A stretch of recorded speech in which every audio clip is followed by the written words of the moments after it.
Well, good afternoon, everybody. My name is Paul Nowicki. I'm with BNSF Railway. I'm also a member of the Board of Directors here at the Metropolitan Planning Council. And it's my pleasure to welcome you to our roundtable today. Interest in today's luncheon and roundtable discussion has just been extraordinarily high. We've got seating capacity for 90, so we're just about full. I think we actually took about 125 reservations, so it's an outstanding turnout. Before we get started, a few special guests or special people that I'd like to introduce.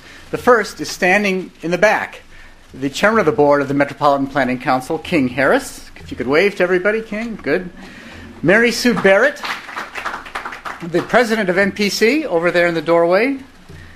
Peter Glick is here, although I haven't seen Peter. There you are, Peter. From Wells Fargo. Wells Fargo and our company, BNSF Railway, are sponsoring today's luncheon. And then also, Bob O'Brien from the Deloitte & Touche firm. Bob is owner and skipper of one of the fastest sailboats in Chicago. This is a personal pandering thing here. I am on Bob's crew, and I'm hoping he's going to invite me along again this summer for the Chicago to Mackinac race.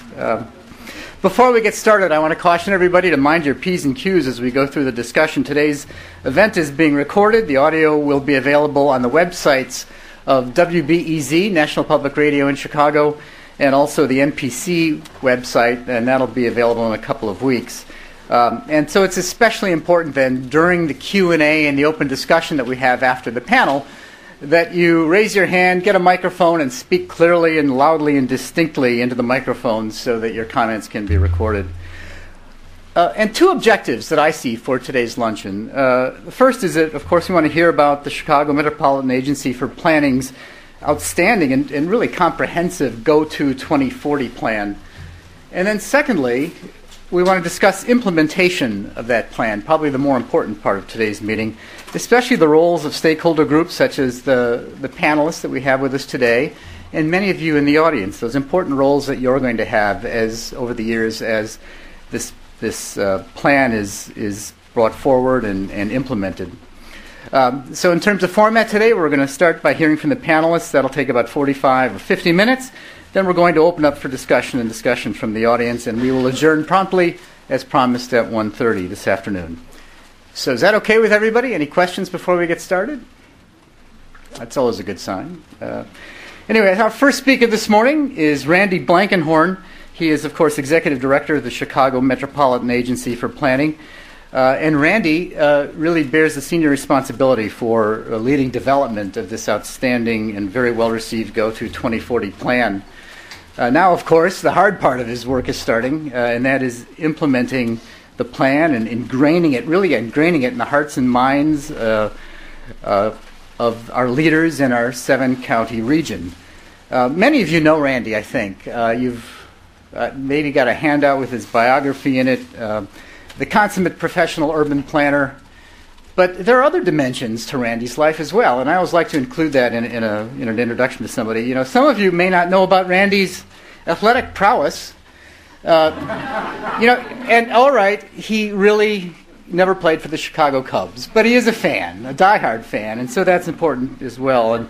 But another dimension about Randy is his musical side. Some of you, may not be aware of that, but I Googled Randy the musician last night, and what turned up? This urban planner on weekends just turns into a rock star. So anyway, with that little bit of lightheartedness please welcome Randy Blankenhorn.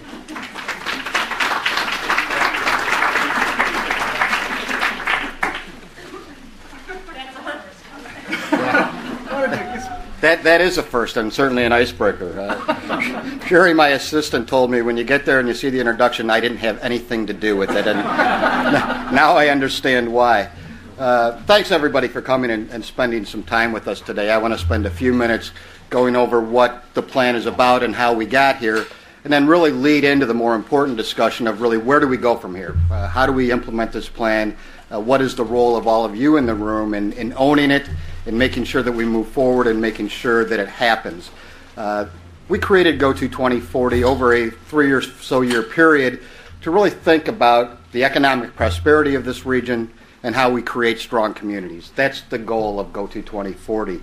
It's comprehensive. It's different than almost any other regional plan in the country in all the issues that it looks at. We talk about things like education. We talk about things like tax policy, those issues that are not generally in regional plans across this country, but we feel we have to talk about if we're going to talk about the success of this region. There will be a handful of global economic centers as we move forward, and the question is Metropolitan Chicago going to remain one of them or not? We think this plan puts us on the right track. We think it gives us a roadmap in how we get there, and as our business partners like to say, they always want certainty, and while there is no certainty in life, at least there's thought about where we're headed and how we're going to get there, and we need to do it together. The other is that it's not just comprehensive, that it's a strategic implementation plan. My background is in the planning side and looking at regional planning for the last several years, and most plans stop at the 30,000-foot level of this is what we want to be, and these are the things we care about. If you read the long version of the plan, which I don't recommend any of you read at all, the 480-page version, but look in those areas where you have interest. If it's environmental issues, if it's economic development issues, the strategies are there. They say who needs to be involved, what needs to happen, how do we move this plan forward, what are the short-term goals, and what are the ultimate goals that we're trying to get to. So it's not just a way for us to think about where we want to be. It really is how do we get there and how do we make this happen. I'll put in a plug for one of the things that we've had the fortune to work with the Chicago Community Trust on, and that's the MetroPulse website, metropulse.org. It really is a performance measurement tool that's built for the public. It's not just for policymakers. It's not just for the press. It's for the public to look at the issues, the 240 different policy issues we care about, and the progress that we're making over time and how we compare to other communities across this world. It's what we're going to use to see if we're making the progress we need, and if not, why not? If the strategy's wrong, if the goal was wrong, how are we going to get to where we want to be? And we really couldn't have gotten there without the trust. So I want to spend just a few minutes talking about what is in the plan, and there are four basic themes. The first is livable communities. What does tomorrow's community look like? How do we think about tomorrow's worker? What is it that they want? What it is that they need in their communities? Livable means something different to almost everybody, which I guess is why it's a good federal word, because anybody can get livable communities money because it's the way it works. But I talked to my brother who lives out in the suburbs, out in McHenry, where I grew up. He's got a very different definition of livable than I do, living here in the city, living here in the Loop. But I think there are some common elements. We don't want to sit in traffic congestion. We want to be able to walk where we can. We want public transit to be available. We want it to be efficient. We want to use it. We want parks that are close, that are convenient, that are safe for our children to play in. We want the kinds of housing choices that allow me to stay in my community as I age or stay in my community as my family grows. Those are common denominators when we talk about livability, and we need them in all of our communities. We need to talk about how that works. We need to talk about new downtowns that in all honesty look a lot like old downtowns. Places where people gather, where they don't just get off the train, pick up their dry cleaning, stop at the bank, and go home, but they're a place where people want to congregate. It's a place where business and local business thrives, and it's a place where people come together to talk in that community way. We think we need to talk about this livability principle in a number of different ways. We spent a lot of time over the public input part of our work talking about more compact development, and what does that mean? And it doesn't mean skyscrapers in suburban areas. It means what makes sense to you to make public transit work and to make your communities strong, to make your communities more economically viable, and to make your downtowns active. The second part of the plan talks about human capital. Again, this is probably the stretch for regional plans that most of them don't get into, and it starts with talking about educating our children. We have to do a better job of educating our children. We can't talk about the success of this region if we remain 39th in the world in science and math. We've got to do something different, and we've got to do it differently across this region. It's not one community or another. It's raising tomorrow's workers in a system that works. And we need to work together to make that happen. CMAP is not an expert in education policy. What we do know is if we don't fix this, we will never remain competitive, and we need to fix it now. That leads really to something that we do have a little more expertise in, and that's workforce. What does tomorrow's worker look like? What do they need? What's their job look like? And we need to think about this differently. My fear as I talk to workforce development folks is that we're not training for today's jobs, we're training for yesterday's jobs, and we need to train for tomorrow's jobs. And we're not doing as good a job as that as we need to do. There are dozens and dozens of state and federal programs that don't mix. Business can't figure out how to use them. How can a resident figure out how to use them? We have to make them more efficient. We have to streamline them. And more importantly, we have to coordinate them better. We have to get business more involved. Business knows what they're going to need for tomorrow's jobs. We need them at the table in a real way, helping us figure out how do we make that work. I tell my children that I've changed jobs 4 or 5 times. They're going to change careers 4, 5, 6 times. And so a lot of what we've got to do in this effort is learn how to learn again. What are the skills that we need today are not the skills that we might need 20 years from now, and we need to have the basic infrastructure in place for lifelong learning and for lifelong training that's going to be necessary to be competitive in this global economy. The third part of human capital is really about innovation. We have tremendous universities here. We have tremendous research institutions here. We need to do a better job of taking idea to product to market. How do we make that technology transfer work? How do we make it work better? How do we take young entrepreneurs that have great ideas and teach them how to be businesses, not just ideas? How do we do that business-to-business mentoring that's so important? How do we make sure that government, where it's at all possible, stays out of the way when we talk about innovation? When we talked about this originally, people said, well, maybe we need an innovation committee or an innovation czar. You put innovation in a government box, it cannot possibly be innovation. We need to let the private sector do what they need to do. We need to let them continue to innovate. We need, at the public side, to provide capital where it's possible. We need to provide research funding, and we need to, again, stay out of the way where it's appropriate. The third piece of the plan talks about efficient government, and there's a number of issues here that we could go into, but I'll highlight just a couple. The first is our local governments chase money, and that's got to stop. There are dozens and dozens of federal programs, and they look at where their programs are and not what their needs are. The example that I use frequently is that the Federal Transit Administration had a streetcars and trolleys program about 15 months ago, and every community in the country put in money for streetcars and trolleys. They didn't need a streetcar or trolley. That's what money was available. We got to quit doing that. We've got to talk about how the federal government becomes a partner with regional and local agencies to solve problems on the ground, how they talk across agencies. I believe the Sustainable Communities Initiative of HUD, DOT, and EPA is a really good start. And I think the policy people and the secretary level people get it. I'm not sure that the bureaucrats get it. I'm not seeing a lot of change in what's really happening on the ground, and that's where we're going to need to get. We were fortunate to have Secretary Donovan here from HUD in the fall to meet with some of our leaders to talk about what's working and what's not. And being Metropolitan Chicago, they were very frank and honest with him about what is and what isn't.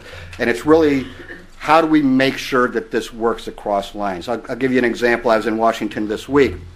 I sat down with US EPA, and they were talking about there are CDBG grants that if you get some money from EPA and some money from HUD, you actually have to do 2 environmental assessments. And as they went and looked, they said the only difference is that the HUD one has to have the mayor's signature on it, and the EPA one did not. So we're going to combine them. And my answer was it took you a year and a half to figure that out. This is where we really need to be talking at the federal level. At the state level, we simply don't have any money, and that's going to be a problem that's with us for a while. And so we have to be more efficient across state government agencies. If we're going to solve any problems at all, it has to be because we're working together. This isn't only, though, a federal and a state problem. It's a problem here at the local level. We have too many governments. We lead the country, we lead the world in the number of units of government, and it's not efficient, and maybe more importantly, it's not responsive to the public. Our residents don't even know who to call when they have a problem anymore. We need to make sure that we're doing things that are much more coordinated, much more consolidated. There are a lot of good things happening on this level, but I think the time is now. As our local governments are hurting financially, we have to look at how we coordinate services better. We have to look at how we consolidate where we can, where it makes sense. And it doesn't make sense everywhere, but where it does make sense. And we've got to simply become more efficient. The message from CMAP on this issue is, I don't care which government provides service, I care who provides it most efficiently. And let's look at things that way. There was a Sun-Times editorial this morning that we talked to the editorial board yesterday about Cook County and unincorporated areas of Cook County and how they provide service there. And they asked what we thought, and I said, my answer is, who can provide it most efficiently? Who can provide the most service for the least tax dollars? That's how we ought to be looking at it, and not what government runs what. So that's really where we want to go in that area. The third part of efficient governance is tax structure. We honestly have a tax structure, in our opinion, that's a 1960s structure in a 21st century economy, and it doesn't work for business, it doesn't work for our residents, and it doesn't work for our local governments. We have put together a task force that are just incredible people that will meet for the first time next month that our board has appointed to look at the tax structure of the state of Illinois, to look at the tax structure and how it impacts the economic activities of this region, and make recommendations to our board, who will then make them to the governor and the General Assembly. And they're going to look at everything from the fact that we don't really tax services in any way, to how our sales tax works, to how our property tax works. It started for us as a way for us to think about how tax structure drove development decisions. And tax structure does drive development decisions. We have the kind of residential development that we have because that's how we fund our schools, is through the property tax. We have the kind of Walgreens on every corner and a Starbucks across the street because sales taxes are what fund our local governments. Are we incenting the right things is really the question that we have. Are we incenting the right kind of development? Are we incenting the right kind of growth? The final piece of the plan talks about mobility, how we get around in this region. It is actually one of the major core competencies of CMAP. It's what we started with. And it's certainly how we need to think about this in the future. We're going to add 2 million people to this region over the next 30 years. How do they get around? How do we move people from place to place? We need to invest more money in public transit. There's no question about that. One of the overriding things that we heard, no matter whether we were in a neighborhood in Chicago or out in McHenry County where I grew up, people wanted more and better transit. If they had it, they wanted it better. If they didn't have it, they wanted it. They want access to it. We've got to provide it. Having said that, in some of our suburban communities, if we're going to make transit work, we've got to develop in a different way. We've got to think about how development patterns can incent transit activity and make it work. We're not going to put transit out where it's not going to be successful. So we really need to work at it. It is a land use and transportation mix that has to be worked on. We're going to spend $385 billion on transportation over the next 30 years. $385 billion. $333 billion of that is what it takes to maintain the system as it is today, which I think most of us would agree is not the system that we want it to be. $42 billion of it is to what we call modernize the system. Here in northeastern Illinois, we believe the basic structure of a transportation system is in place. It just needs to be brought into the 21st century. And what do we mean by that? A couple of examples on the highway side, and if you've read my bio, I am an old IDOT guy, and I'm not sure this project wasn't my fault. But if you're coming in from Rockford, and you're where I-90 and I-290 split, there's a nice overhead message sign that about a quarter of a mile past where you have to make a decision tells you how long it takes to get to downtown in either direction. Our overhead message signs are great at telling me how late I'm going to be. They don't really tell me what my choices are, and we've got to do a better job. People will make good transportation choices if they have good information, and we've got to do a better job of that. On the transit side, we need to talk about what does a 21st century transit rider need. The fact that maybe we're getting to the end of having a discussion of whether Metro should have Wi-Fi or not. Really, this is a conversation we should have been having a decade ago, if at all.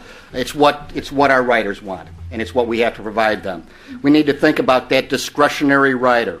What is it their needs? How do we make sure that transit is an option for them? Our saying is we want transit to be a first choice, not a last option. Transit isn't for everybody and for every trip, but we want people to think, first, can I take this as a transit trip? And if not, then I'll drive. Not the other way around, that if I don't have any choice but to take transit, then that's what I do. The other piece of this is we've got to do a better job of moving goods through and in this region. Freight is a huge economic driver of northeastern Illinois, and it's also a huge impact on our communities. We need to invest in our freight infrastructure. We have a program called CREATE, which is a really good start. It's not going to answer all of our problems, and I think we need to lower expectations a little bit about what it is and is not going to do. It's going to help, and it's going to help a lot. But we still are the biggest mover of goods in North America, through this region, through this city, and we need to do it more efficiently. We need to figure out how that happens. We need to think about where we move and how we move goods, what needs to be on a train, what needs to be in a truck, what needs to be in a belly of a ship or a plane. We need to think about it from that systematic approach and move, again, as most efficiently, the most cost-effective, the most environmentally efficient way to move goods that we can. We're concerned. We're doing the good things, I think, as I said, on Create on the rail side. We're not doing as much on the truck side, and we need to be thinking about what we do there. Federal Highway Administration tells us we're going to double the amount of trucks on our roads over the next 20 years. To be honest, I can't even picture what that looks like. How do we put, again, as many trucks on our road? We've got to find ways to do it more efficiently. We've got to find ways to do it better. So that is a brief overview of where this plan is at. The bottom line for CMAP is that we never call this CMAP's plan. This is the region's plan. It belongs to you. You have to own it. If you don't own it, it doesn't happen. CMAP doesn't have all that much authority to implement projects like this. It has to be because our residents, our civic community, our business community, our local elected officials believe this is the right direction and commit to making it happen.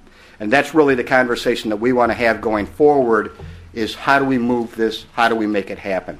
The Burnham plan was successful because, number one, it was a great and beautiful plan, but secondly, because there was a real commitment from the business, civic, and government community to move those projects along. Dozens and dozens of bond referendums followed the passage of the Burnham plan to make things happen. We've got to think about that the same way, and we need you to make that happen. So thank you very much, and I will turn it back to Paul.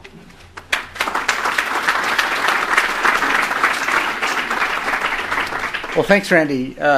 You mentioned the doubling of truck traffic. We in the railroad industry are certainly doing everything we can to help ensure that that does not happen in the next few years.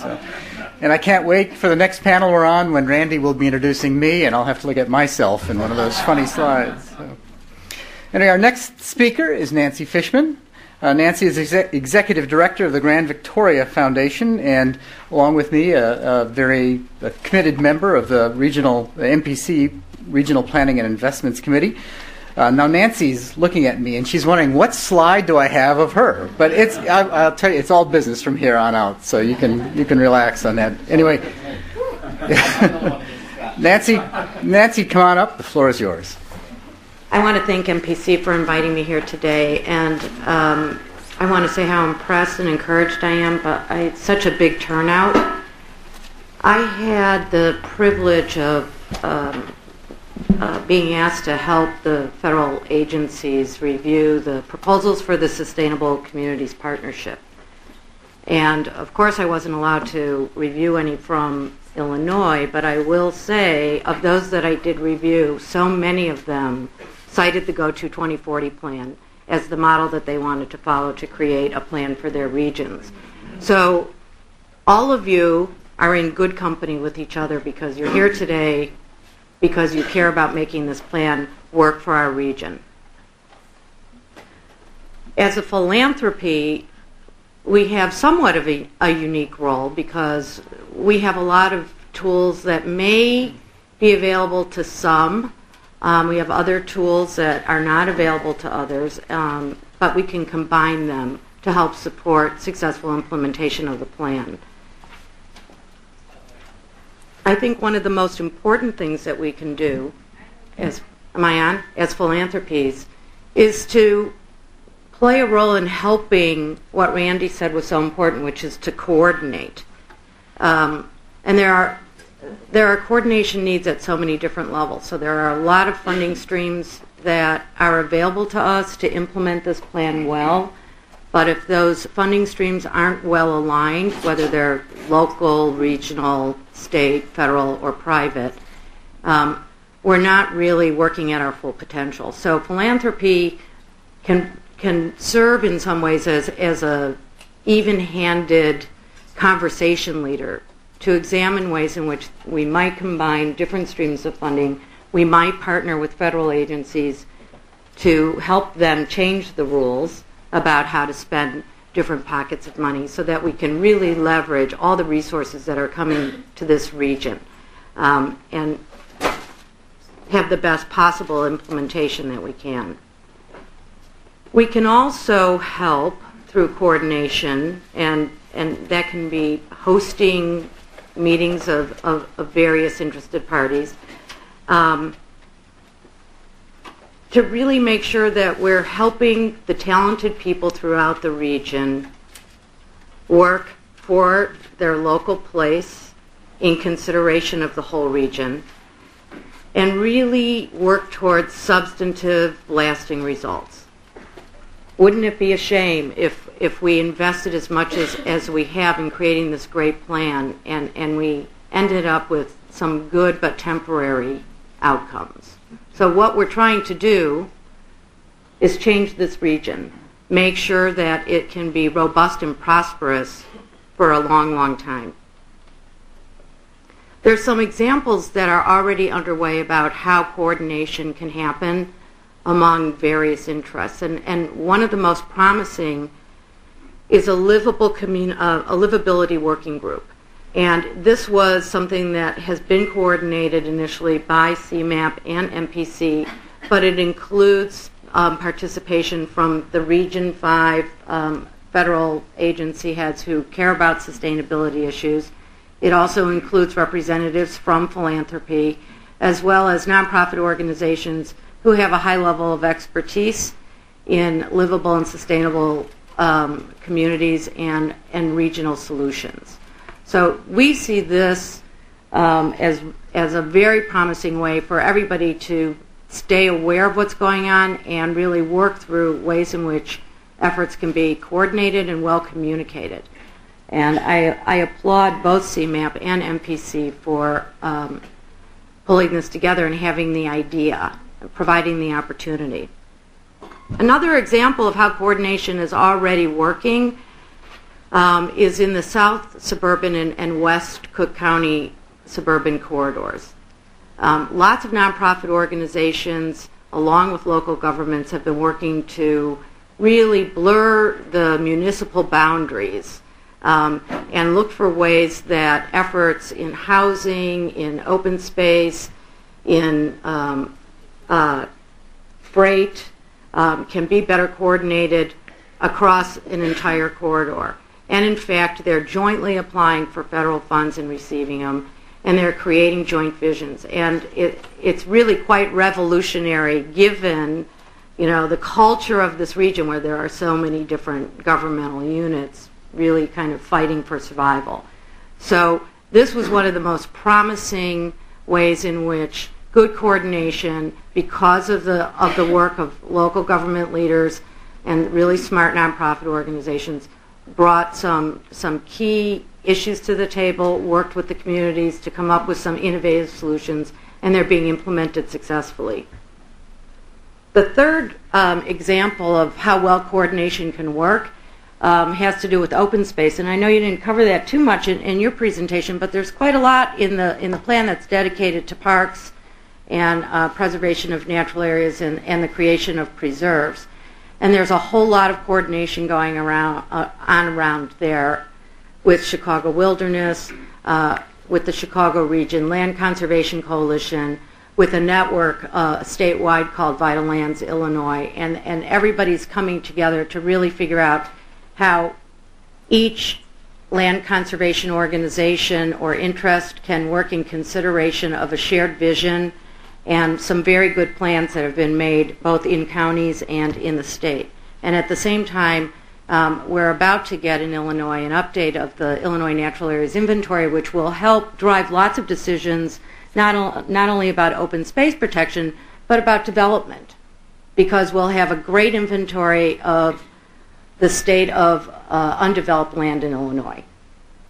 So I think those are three really good examples of how having partnerships can really add more capacity and create the conditions that we need to use the resources that we have in the best possible way. And the plan, and you heard Randy talk about this, really provides such an important framework.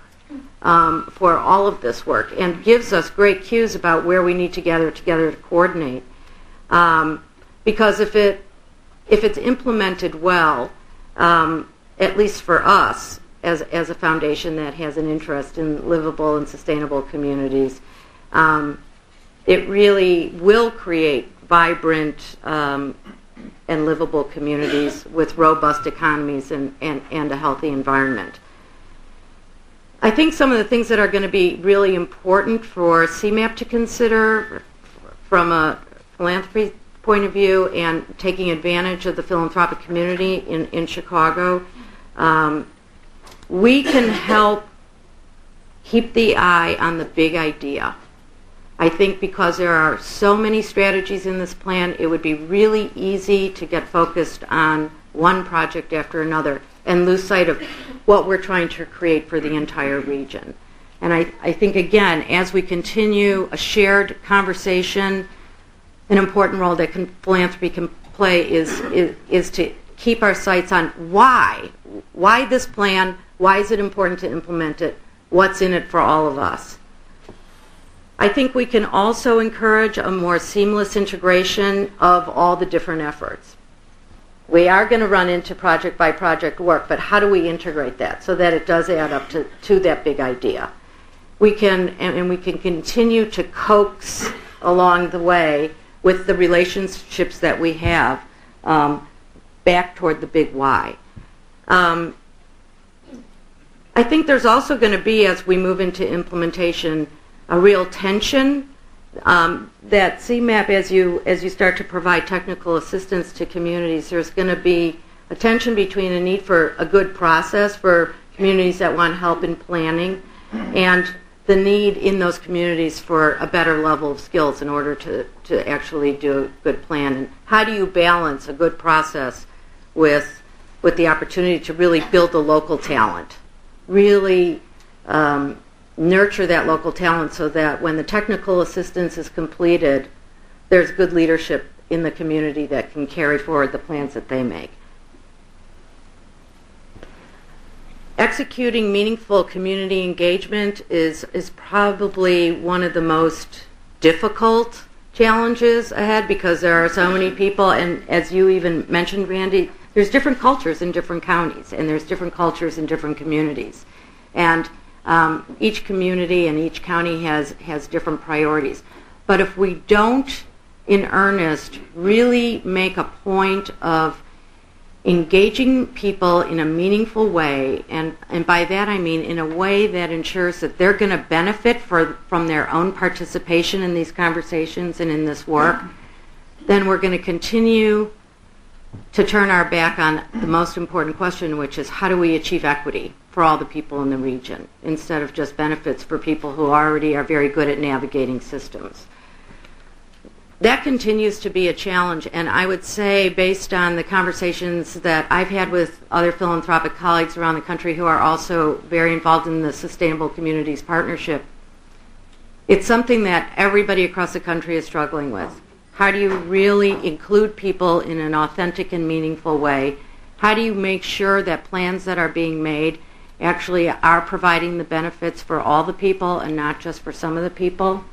And I think in philanthropy, because we're so aware of what so many different players are doing, we can help alert and coach and invite people into those conversations.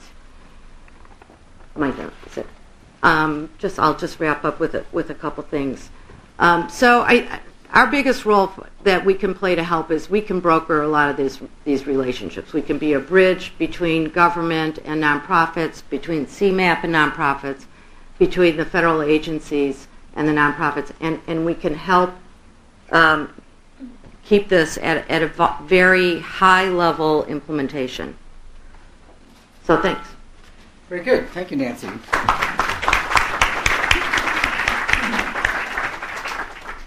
Our next speaker is Cassandra Francis. Cassandra is head of a development firm Clayco's Chicago office. Also worked extensively on Chicago's 2016 Olympic bid. So, Cassandra? Okay, good afternoon.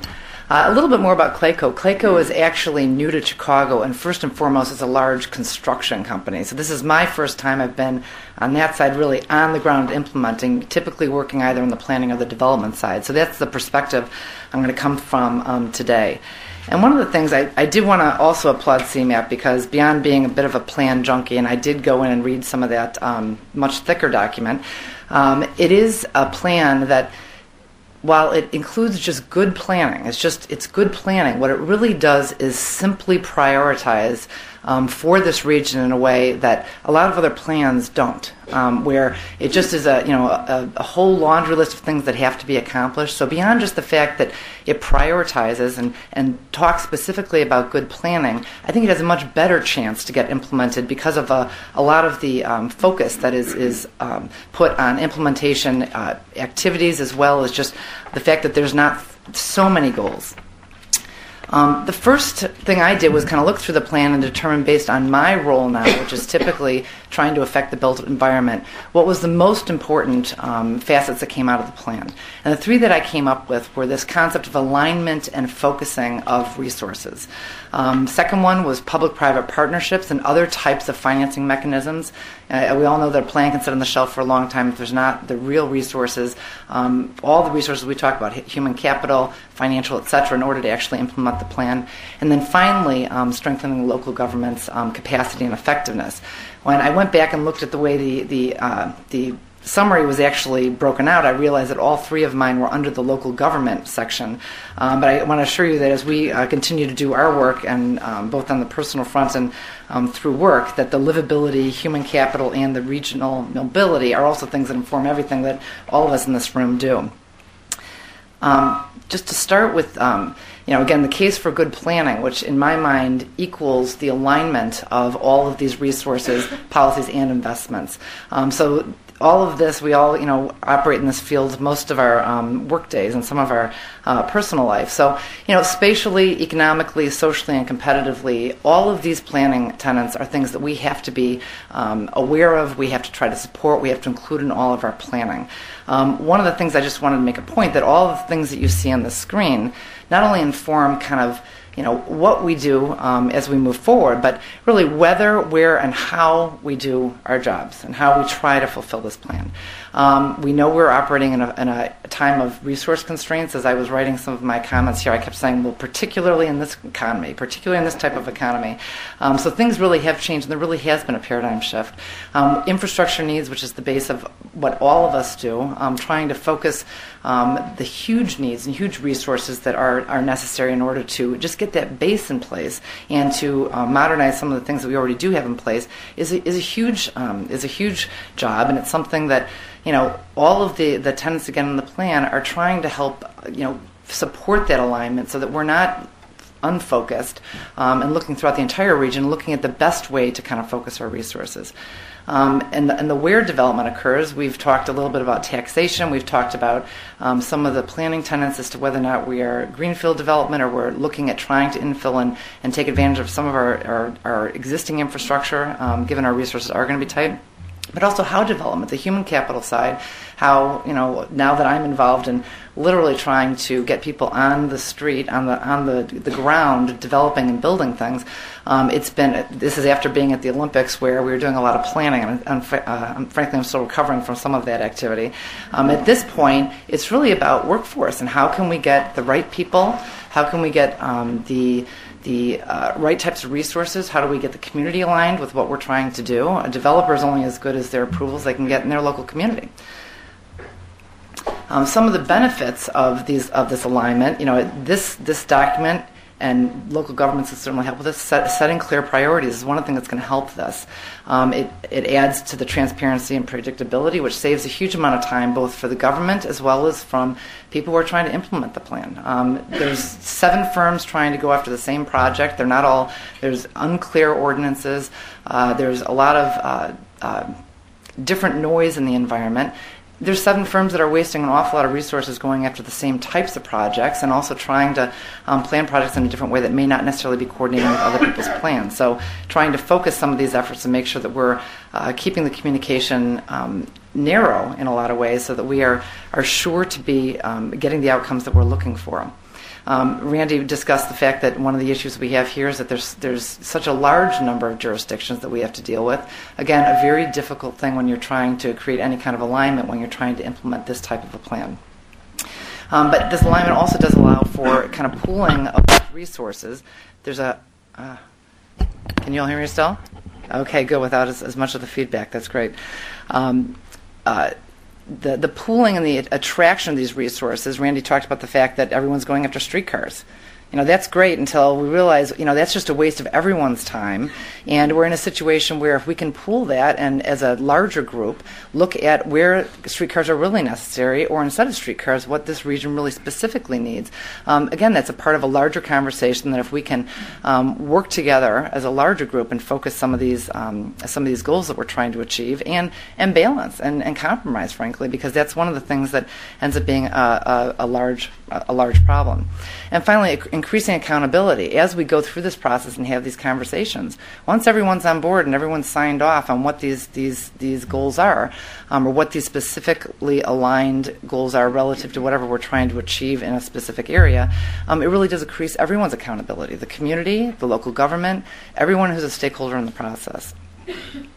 Now, I'm going to talk a little bit just about the Olympics because it was one of those big things that came to town and forced us to act well, plan well, behave, work together in a way that we were probably forced to do because of the timing that we had to achieve in order to deliver what we needed to deliver for the bid and to try to be successful in the bid. It really did kind of cause us to do comprehensive planning in a way that this plan really supports and tries to focus. But again, in some ways that are very, very, very focused, not trying to save the world, but really one of the things that was the most important relative to the Olympics was transportation, looking at ways to benefit the community because we'll be coming into town with a big, huge thing that creates a lot of negative impacts oftentimes that if they're not controlled and worked through well can cause a lot of problems. So the other thing that the Olympics did is that it really focused funding. The bid was paid for with private resources, so we had to be very careful how we spent that money. But when we started looking at the larger process of what this was going to cost in this community, in this entire region, it was a very limited budget. We had to be very careful how we were planning. Plus, we had to prove to everyone that we were going to make money with this thing, and it wasn't going to drain from the city. Now, whether anyone believes that was the case or not, and it certainly wasn't a perfect process, but it was one where everyone had to align and get together and really focus on what was important in order to achieve the goal. The alignment of interests also, and we were talking about a little bit about regional differences or the difference between infill and greenfield. The fact that we were, it was important to keep the bid concise, so a lot of that focused on the city. But we spent a lot of time then looking also at the entire region to try to balance out some of these and spread out some of these resources that were going to be spent, including the jobs, facilities. A lot of these facilities are going to be other types of facilities afterwards, and even cultural benefits, which is something that you didn't hear a lot about during the bid.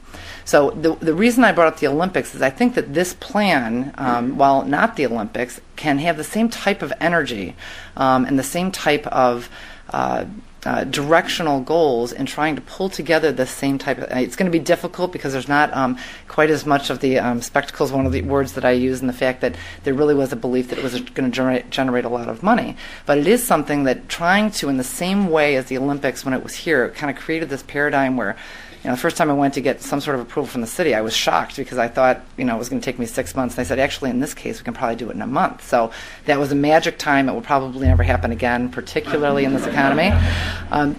But it is something we should learn from that time, and I probably am a little bit spoiled from that time because now I expect things in a very different way. I expect people to work together. I expect the community to be involved, as opposed to, having it be an afterthought. It's just something that has to happen right up front because if you're really doing it right and you're trying to, keep your timelines tight, which, we all know time is money, you do have to behave well and plan well in order to get the process done.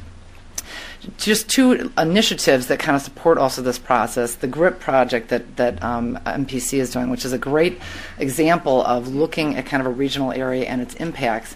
It really is a good example of trying to take some of these tenants, aligning interests over a much larger area, looking at infrastructure first, looking at the other types of things and all the different stakeholder interests. So that's one. Another one is ULI's Curtis Infrastructure Initiative, where MPC is very involved in that process as well, where ULI and a group of, on both these organizations, really, private sector individuals as well as public sector individuals are trying to prioritize many different projects in the region for the specific purpose of trying to determine which ones might be better achieved or might attract funding to this region or might have a larger impact in the region, such that we can go to the next step and try to gain consensus around these.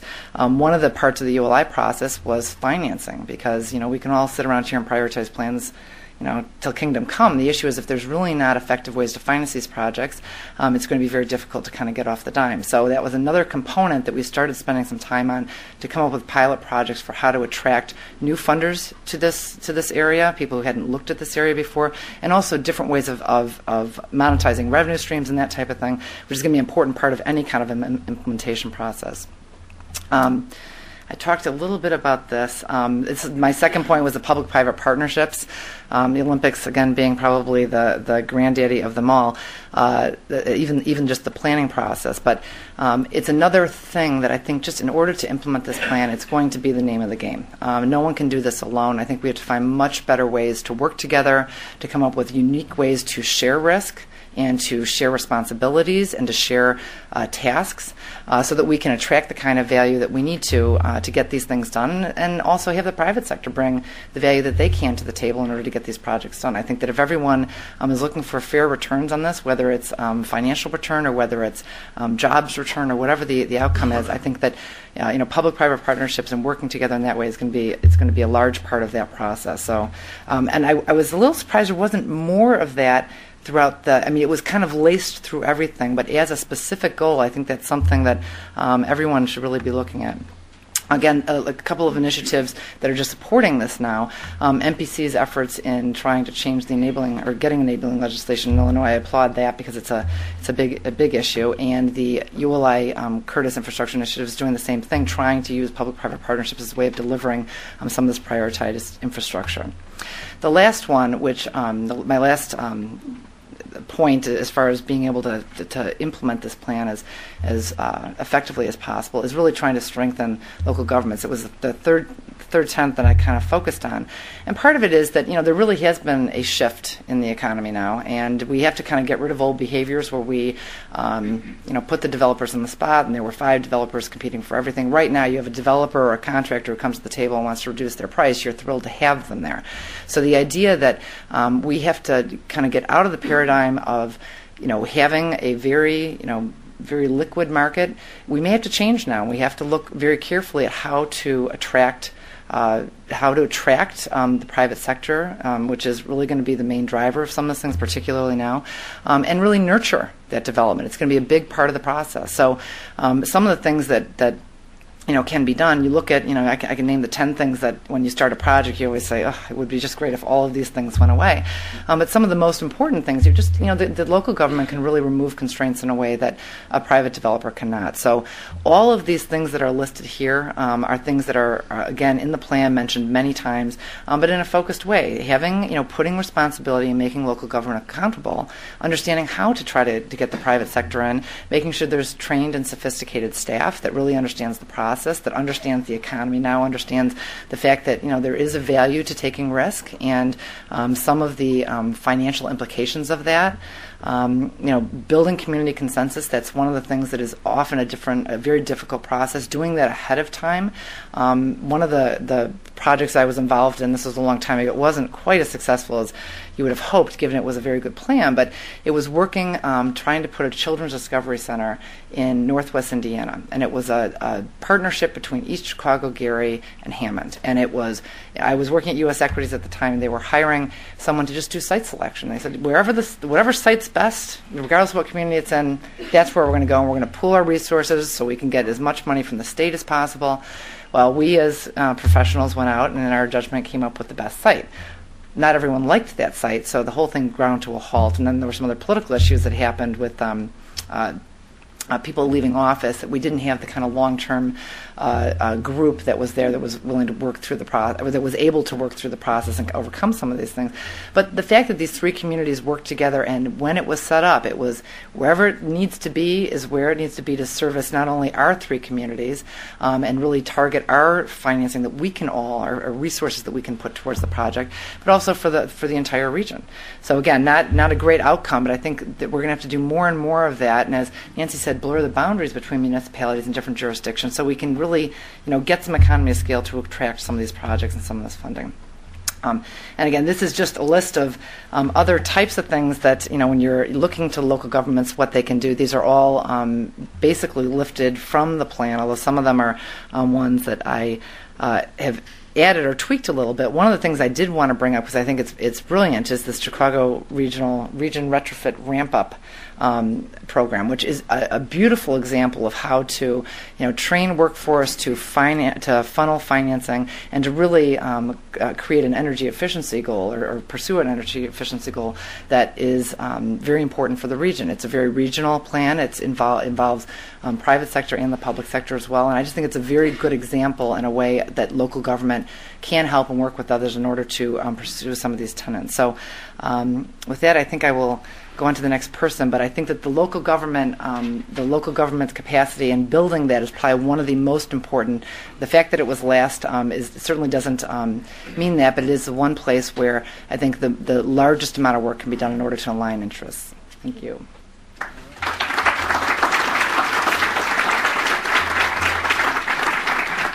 Well, thanks, Cassandra. Our final speaker this afternoon is Gloria Castillo. Gloria is president of Chicago United. Like Cassandra, she worked on our 2016 Olympic bid, and Gloria also serves on MPC's resource board. Gloria, lectern or? Stay here. Okay. Thank you very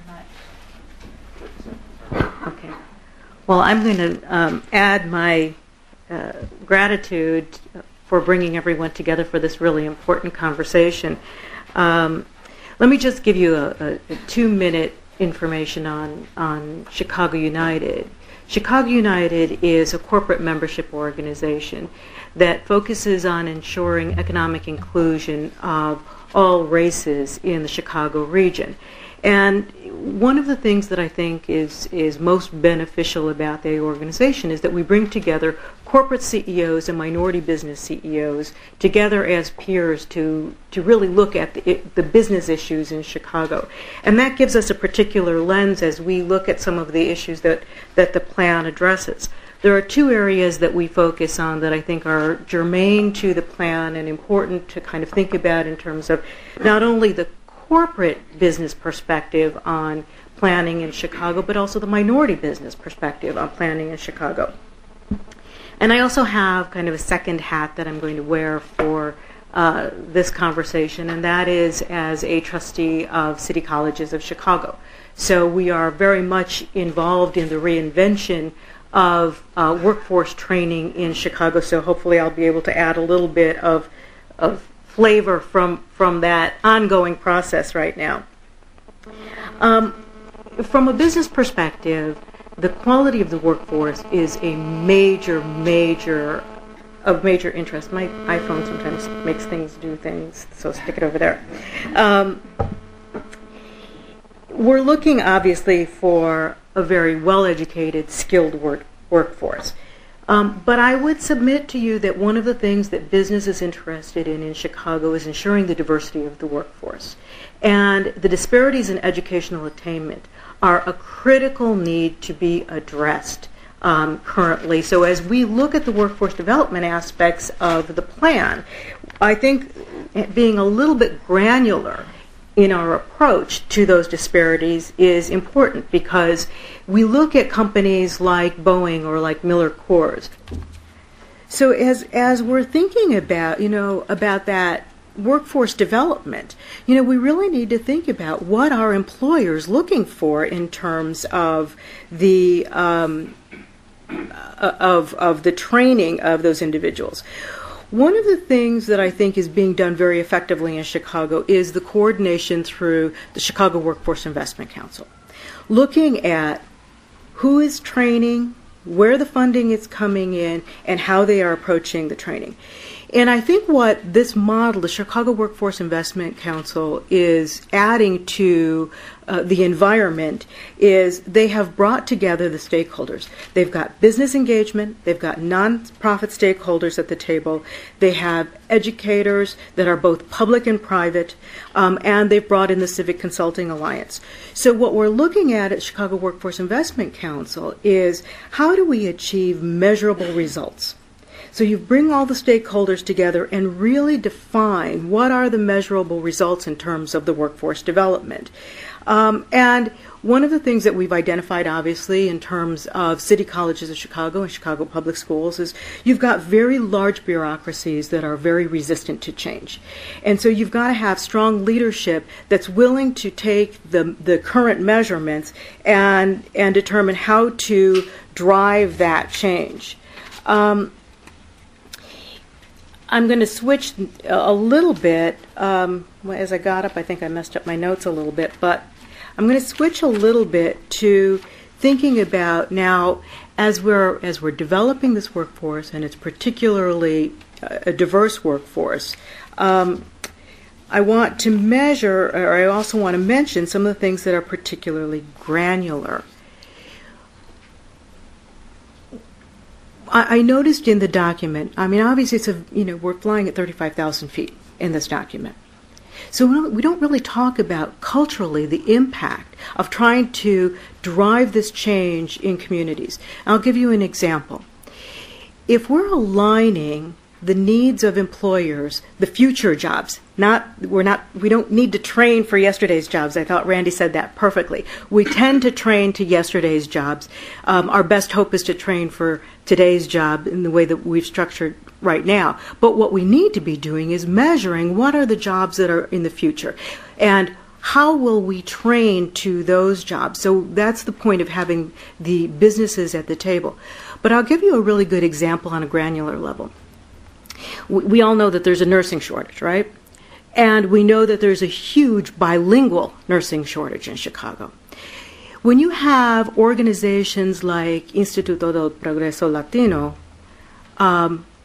take that issue on, where they can actually work with Rush to identify the kinds of needs that they have in nursing, recruit talent to their program, train them in English, train them in, obviously, the medical technologies that are required, and in a culturally sensitive way, help them actually finalize, reach their particular nursing goal so that they can then be hired right into Rush. Now we've created a stream of individuals who may not have ever had that degree, but because they've had a culturally sensitive institution that understands the employer need, the employer is at the table, the training is culturally focused, and they're training to the jobs of the future.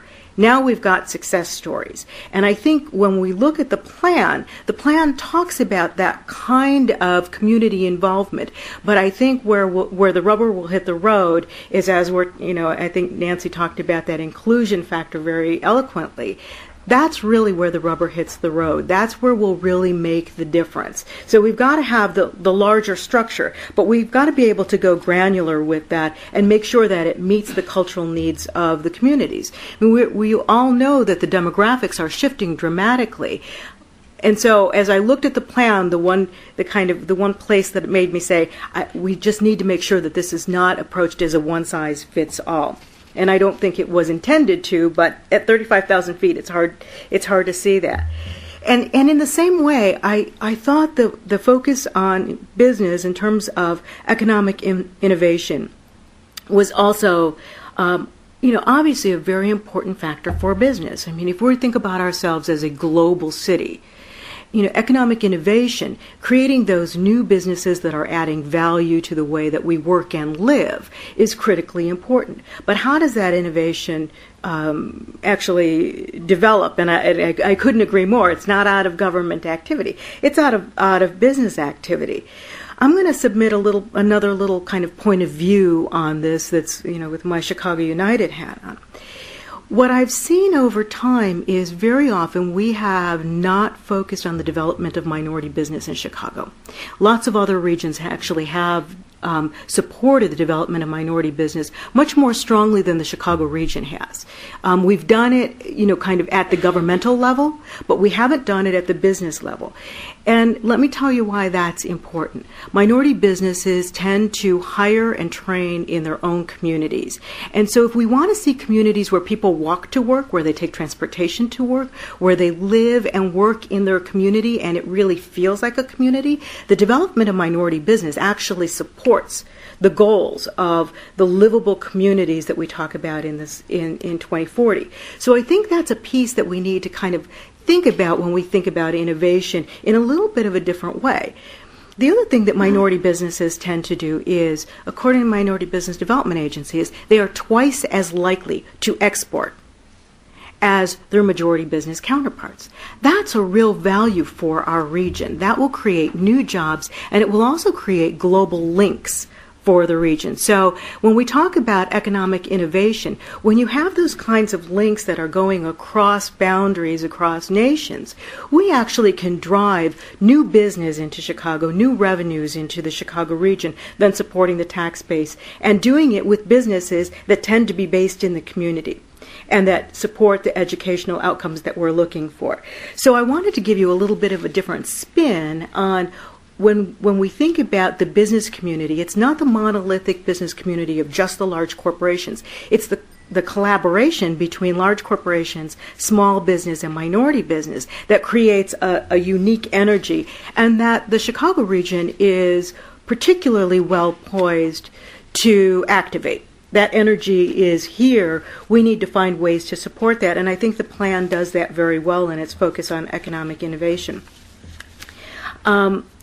I will say one last piece about that, and that we know that it's currently working in Chicago at a very kind of new level. We've just introduced a program at Chicago United where it's called 5 Forward. We've engaged a number of the large corporations in Chicago. They've each selected 5 minority businesses to do business with over a period of 5 years, so those businesses can build scale, become competitive, and then compete for large national contracts across the country. In the last year, it's the first year of the program we've been able to measure, those minority businesses saw in 2010 a 13% increase in revenues. So in a down year, that was pretty substantial. In the fourth quarter, they saw a 30% increase in revenues. That's all creating jobs in local communities in Chicago. So we know with a focus there and with a comprehensive plan that helps us put that into a structure, that we can actually revitalize communities of color with jobs, and that's an important part of the plan to create sustainable, livable, walkable communities. So that's a particular perspective that I bring to this, and now I'll go back. Sit down, you won't be able to see me then either. Thanks. Thank you. Well, thanks, Gloria. So we've heard provocative comments from our panelists, and to extend Gloria's metaphor, we heard Randy's perspective from the 35,000-foot level. The panelists, let's say, perspective from maybe the 15,000-foot level. Now it's time to get our feet on the ground and hear from you. Questions, comments, what you heard that was encouraging, what might be troubling from what you heard, or what you've read in the plan, what you've seen in implementation, where Andy's band might be playing this weekend, whatever's on your mind. And Josh has our microphone. Josh, I'm sorry about before. That's all right. Police frequency interfered or something. We've got a hand, though. This is going to be running around the room. Oh, I'm nimble. And tell us who you are, and then ask your question or make your comment. Well, go ahead. Okay, thank you. Oh, we've got wrestling over the mic. Hi, I'm Ruth Horner with the Neighborhood Capital Institute, and thank you for just a really very good follow-up presentation on CMAP. But I have a question for Ms. Castillo, and maybe this is known or obvious, but are there pockets, in terms of workforce training, are there pockets or concentrations of technical including medical training in the area, that in the region, that would start to become like potential hubs that we could reinforce, clusters that we could reinforce with additional training facilities that then in turn would attract businesses that would use them. I'm thinking in terms of medical, in particular, given the astounding numbers of money that comes into the city on that basis, but other technical training as well. They would sort of, without technical training without a college degree, they would, I think, provide some decent jobs and reinforce the economy. You're absolutely right. I think that's a major focus of CLIC right now, the Chicago Workforce Investment Council, as well as city colleges. And the answer is, at least from my perspective, no. We haven't done a good job of creating those hubs. I think what city colleges is looking at right now is that opportunity to do that, to concentrate some of their efforts. They have programs that are spread across the city, and they're all thin. So concentrating them in the medical district would make a great deal of sense. I think we're a little far off from that at this point, but it is an area that is ripe for development. Yes, hello, I'm Beth Dybal. I'm an urban planner. I work in economic development and sustainability throughout the Chicago region. I guess my question is, we are saying what we need to say about, what we need to do by 2040 for a region. But personally, I see a disconnect between discussion here and what's going down in Springfield in terms of budget cuts, and probably also in Cook County. I guess my question is, what obstacles are preventing from getting from our state leaders to be part of this conversation, or at least have a connection to what we want to do here? Well, Yes. I will try. I'll try to, because it is a good question. There's this plan was structured in a way that at the end there's a context section for everybody. It's one for state government, one for federal government, one for the business community, one for the civic community, and it talks about their relationship to implementation of this plan. I remind people that this is not a plan to 2012, and that there are a lot of things that need to happen over the next several years that aren't going to happen this year. But I think, having said that, we need to make sure that our leaders understand that it's in their economic best interest, it's in the strength of our community's best interest to be thoughtful about how they move forward with funding the programs that we think are so important. I was in Washington this week, and the discussion was all about the budget and about the fiscal 11 budget, and it's how do we be thoughtful about the cuts that we're going to make? There's going to be pain out there for the next couple of years. We just have to admit that that's going to happen. How do we make sure that the pain is thoughtful, that it's fair, that it's equitable, and it maintains our ability to create jobs and to create economic activity? That's, I think, the bottom line for us. From a budget standpoint, yesterday, the governor committed, just as he did last year, funding from the state, not only for Northeastern Illinois, but for planning agencies around the state to continue to do the work they did. It's a tough time and a tough budget situation, but he did have that in his budget, and so we're grateful for that. We think that there are opportunities at the state level to do much more efficient delivery of service, and I think that's really where we're focused as an agency, is how we think about that service delivery issue. Randy, how do you take on the established organizations and institutions and ways of doing business? What your plan is calling for is kind of as you said yourself, a whole new approach. It's tough to take on those established groups. How do you do it? How do you start? It is. One of the things that I will say is one of the local technical assistance program that we talked about earlier is the first part of implementation for us. For those of you that don't know, the day after our board approved the plan, we got a call from HUD saying we were getting $4.25 million to implement the plan, which was great. We were hiring expert staff, and we were embedding them in communities. We have a one-page application that says, tell us what your problem is and tell us what you want to do about it. We work with them to figure out how they need to happen. If it's an economic development corridor plan that they need, we'll send an economic development specialist down. We'll spend 6 months, whatever it takes, to get it done. Then we'll move them on. We thought we might get 30 applications for this in the first round. We got 130. That's half of all the communities that we have that applied. So we're very optimistic that there is interest in changing the way that we do business. The other part of this is really, I tell people all the time that we're going to come out of this economy, but when we do, it's not going to be the economy we left. And we have to think about life differently. Government has changed, business has changed, economic development has changed, and we have to be more nimble, we have to be more focused, and I do believe that people understand that. Having said that, it is hard, Paul. It's hard for, I talked about the federal government and at the bureaucratic level that I wasn't sure they got it yet. They've been doing grant applications the same way for 25 years, and that's the way they do them. So it's going to take some pushing, it's going to take some prodding, and it's not going to happen from agencies like CMAP that are going to make that change. It's going to be the business and civic and philanthropic community that's going to make that happen. I'm a businessman.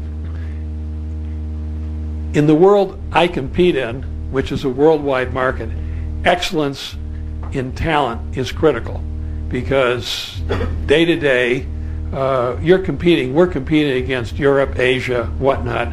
And frankly, an international business could care less where it gets its ideas and its skills and its manufacturing talent. Whoever comes in first gets the business. We spend an enormous amount of time talking about those who are the least fortunate, and I understand why we do that, but I would remind you that the jobs that will be created by very, very talented people who are generally at the top of their classes, not at the bottom. We don't spend a whole lot of time in Illinois talking about the top and what we're doing about it. For example, we have the Illinois Math and Science Academy. Every year fights for its budget in Springfield. We should be thinking of creating more Illinois Math and Science Academies. We should be thinking about ways we get all kinds of people, minorities included, into schools like this, and then how do we keep them in Illinois? That's an interesting question. They're the ones who are going to create the jobs. They're the ones who are going to innovate. I hate to see all those people who are that talented leave the University of Illinois and go out to the Silicon Valley or to Route 128 in Boston. We can't afford that. We need to spend more time focusing on the very top and what we're going to do about it. Actually, I'm in complete agreement. I don't think you need to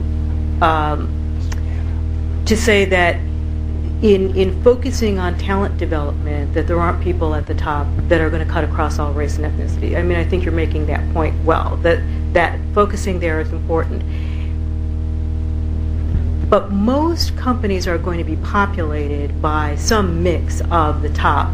And also, you've got to have, a fully developed workforce.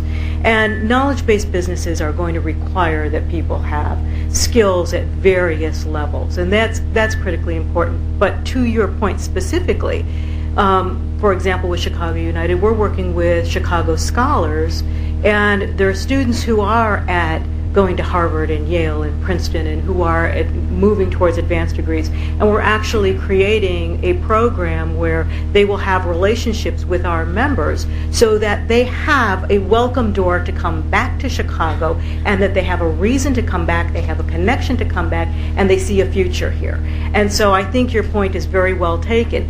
It is critically important in a culturally sensitive manner to say, not only do we want you to become well educated and excel and move to the top of your class, we want you to come back here, and we are going to, in a culturally sensitive way, make you feel welcome. And so I think your point is very well taken, but you have to be intentional about it. Just a real quick follow-up on that is I think we're all on the same page here, that how we attract, how we retain talent. What does tomorrow's talent want in a community is also what this plan talks about. They want certain things where they want to live, where they want to work, where they want to play. It's that livable community that is going to keep our young, smart people here and is going to attract young, smart people from other areas. They want arts. They want culture. They want walkability. They want access to transit. They want different housing options. We have to provide that not only here in the city of Chicago, but in our communities across this region, and that's what's going to drive and keep people here. Yeah, hi, good afternoon. Doug Farr, and I want to compliment the plan. I guess Randy, personally you, because you wrote the whole thing, right? The short version anyway. I wanted to follow up on what Cassandra said about the developer's perspective. The GOTO2040 plan is really exceptional for calling for the idea that the regions speak with one voice, but we regulate with 284 different voices, and there's a high cost of doing business and development in Chicago. So we did a recent sampling of zoning codes, for example, the residential R4 zoning in 4 randomly selected communities of the 284. In one, R4 was a large lot single family, and in 3 of the others, the buildings would be 50 and 80 feet tall. So if you're an R4 developer, good luck, right?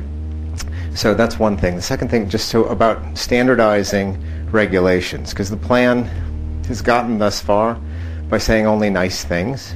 It never said no. So regulations are about saying no.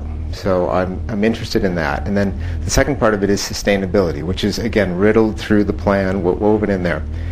LEED for buildings and LEED for neighborhoods are 2 emerging standards that I think we should aspire to and are really consistent with the plan.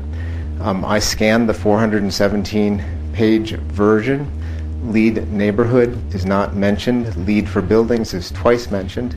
So I wonder if you have a comment on that omission. Yeah, I think that when we talk about strategies, Doug, LEED ND and LEED for buildings are certainly the kinds of strategies that we want to pursue. I didn't do that word count. I actually am one of the few that has read every word of the plan. I'll have to do that word count myself. But if it's an omission, it's an unintentional omission. I think that they are important programs that we really need to be thinking about. Your first point, I think, is just as important, though. And one of the things the Local Technical Assistance Program is going to do is work with local governments on this whole ordinance issue. We are astounded at the number of ordinances that communities have that do not match their comprehensive plans. Their comprehensive plans say we want to do A, B, and C, and their zoning ordinances and their community ordinances simply don't allow them to happen. That's a huge problem, and it's one of the things that we're going to be focused on in working with local governments. If we do nothing else, let's match your ordinances to where you want to go and how you want to get there. From the development standpoint, standardization is always a goal. It's when I talk to developers, a lot of it is I develop in this community because I understand what I have to do there. We want to level that playing field. We want to make sure the developers can work across this region, and we'll make it fair across this region and how we move forward. So we get those points. We get that that's part of the implementation strategy. And again, I will apologize for the lack of priority of the lead issues, but they are very, very important to us.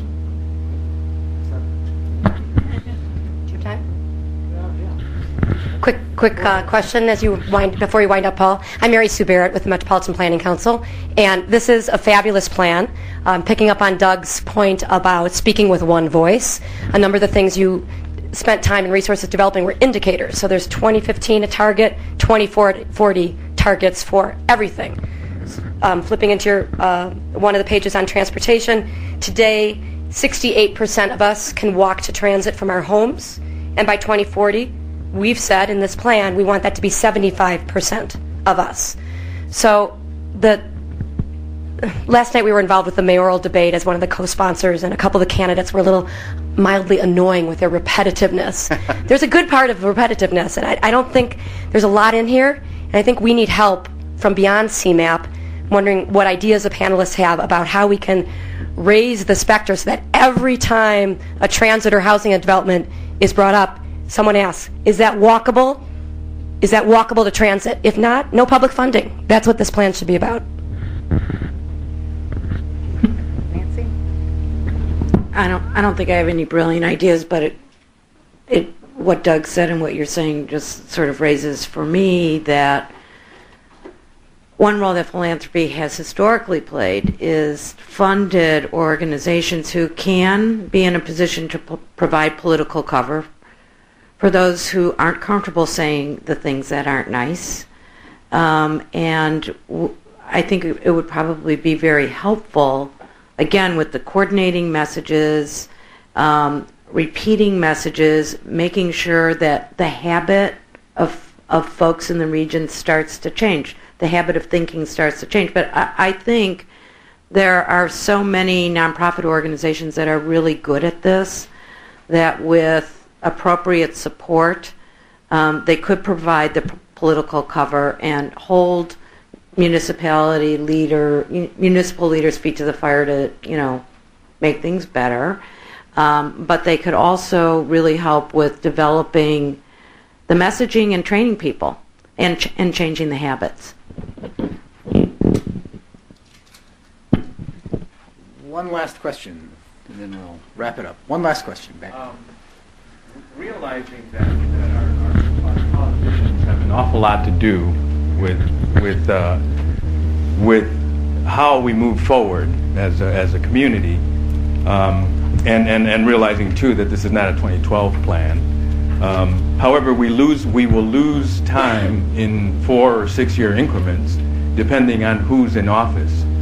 I typically turn to IVI-IPO as a kind of ignorant voter that I can't keep up with especially all the judges. It seems to me that a regional plan that is really forward-looking might want to insist on candidates coming forward as to whether they support this plan and will work toward it or not, and then put that out to the electorate. Yeah, I actually agree with you completely. And we with this group of mayoral and local elections happening now, we had a long conversation about how we do that. Is it a I sign on and pledge GOTO2040 that might mean something and might not? Do we do survey work of what their thoughts are? Do we give a CMAP seal of approval? And honestly, I think that is where we will be. We're still a young agency. We're still only 5 years old. And to take that step into the deep political waters was a little risky for our board. But I do believe, many of whom are elected officials, but I do believe, honestly, that's where we're going. I think that we have to be able to provide not only information to our elected officials about what we think we need, but we have to provide information to our residents about what their elected officials are doing and how they're implementing the plan. Well, thanks very much for joining us. It's time to adjourn. There were surveys on your chairs when you came in. If you have just a moment to complete them, we'd appreciate it. Joanna will collect them as you leave. Thanks to our panelists and to all of you for attending. Our next event will be on March 25th.